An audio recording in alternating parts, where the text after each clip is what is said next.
In the last 4 years, I've helped hundreds of women have better sex and relationships with their partners, and the biggest unlock for so many of them is communication. Because communication is lubrication, and because things that are unsaid are often the biggest cock blocks. So in this video, I'm going to share all of my best tools and frameworks for talking about sex with your partner. First, I just want to acknowledge that bringing up sex with your partner can feel really, really, really scary. Sex is a taboo subject in so many cultures around the world, and if you never had anyone speak to you about sex much growing up, it can feel really overwhelming to bring up and speak openly about sex. But the cost of not speaking about sex with your partner can be a buildup of resentment, feeling unseen, not enjoying sex that much, and a slow decline in your sex life. And the statistics are that 71% of sexless marriages end in divorce, and I do not want that for you. So learning how to talk openly and consistently about sex when it's good and when it's not so good is a skill that's worth cultivating.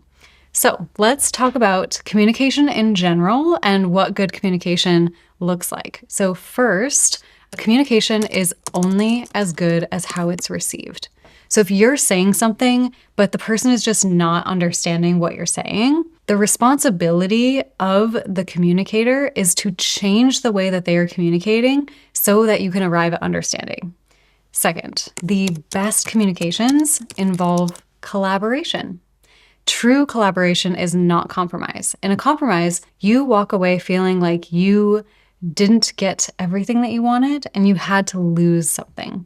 Collaboration is both parties coming together to creatively find a solution that is better than either of the original ideas or desires. And this takes way more work than compromise, but is significantly more rewarding.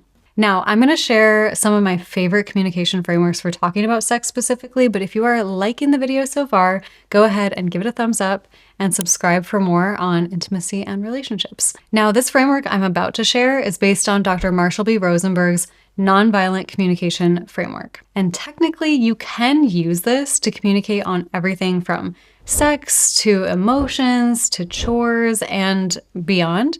But I'm going to give examples that are related to sex specifically so you can see how it's used in that context. Using this process really allows you to relate to your partner in a way that helps both of you feel heard and understood and makes room for collaboration. Step one is to ask permission. As I mentioned before, conversations about sex and intimacy or about emotional needs can be really potentially challenging. So for the best outcomes, ask consent to share. So for example, hey babe, I want to talk to you about something that feels really vulnerable. Do you have space to do that now? Or could we put a time on the schedule to talk? Step number 2 is start with the goal. So share the vision for what you'd like to get out of the conversation with a long-term vision and really positive outcomes. So this helps your partner understand what the whole point of this conversation is anyway, and can help recruit them into having positive outcomes with you together. So for example, I would really love to feel understood in this conversation,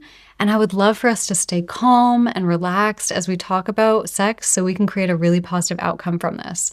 I want this conversation to lead us to even more connection, more intimacy, and more love in our relationship. Are you on board with that? Obviously, adapt to how you would actually talk. Step number 3 is state the facts. When you're communicating, talk about what is real in the situation with as little added judgment or story as possible. So stating the facts of a situation instead of the interpretation that you're laying onto the situation. So for example, I've noticed that the last 3 times we had sex, you grabbed your phone right after we finished. Step number 4, share the impact. So in this step, it's important to be vulnerable and super honest about the impact that those facts have on you and your relationship.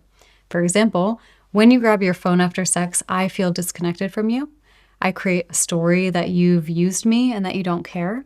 And it's made me start to feel a little bit lonely in our relationship. And I've felt that starting to build some resentment in me. Very vulnerable, right? Okay, step number 5 is make a request. This is your opportunity to share solutions and desires. So be super audacious and specific in your requests, be bold, shoot for the moon, and then collaborate with your partner on what realistically is gonna work for your relationship. So for example, I would love to have at least 10 minutes after sex to just lie side by side and cuddle.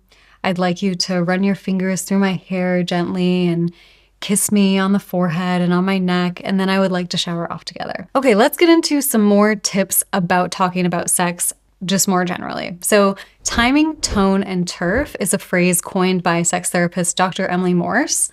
These 3 tips are so supportive for talking about sex. And tip number 1 is timing. So have conversations about sex at a time when both you and your partner are relaxed and regulated and have the energy and the emotional space to really hear each other. Tip number 2 is around tone. So bring the energy that you want the conversation to have. Be calm, relaxed, grounded, and reflect it in your tone. Tone that's nagging or critical or accusatory is absolutely not going to create the outcome that you want. And tip number 3 is turf. So where to have the conversation. Have the conversation outside of the bedroom, ideally in a place that's really calming or soothing to both you and your partner's nervous systems.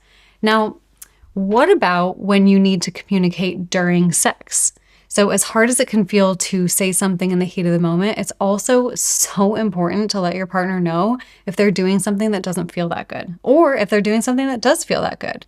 There are a few ways that I like to do that. Either I will just slow down and change positions, or I'll take control and shift what's happening, or I'll ask for a pause, or I'll use an agreed upon safe word to pause the action specifically. The stoplight system of yellow equals slow down, red equals stop is one of the simplest safe word systems, and you have to agree on that with your partner ahead of time.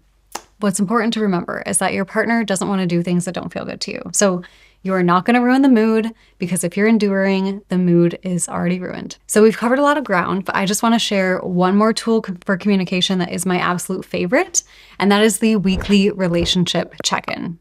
If you find that it's really hard to have conversations about sex because it feels like never the right time, having a weekly time set aside for checking in can be so helpful. This is something I teach all my students how to do inside of our program, the Intimacy Accelerator, which you can check out more details about in the description below. But a few of the questions that you should ask in a weekly relationship check-in include things like, what do you appreciate about me this week? And what is unsaid in our relationship? What needs aren't getting met that I can do something about?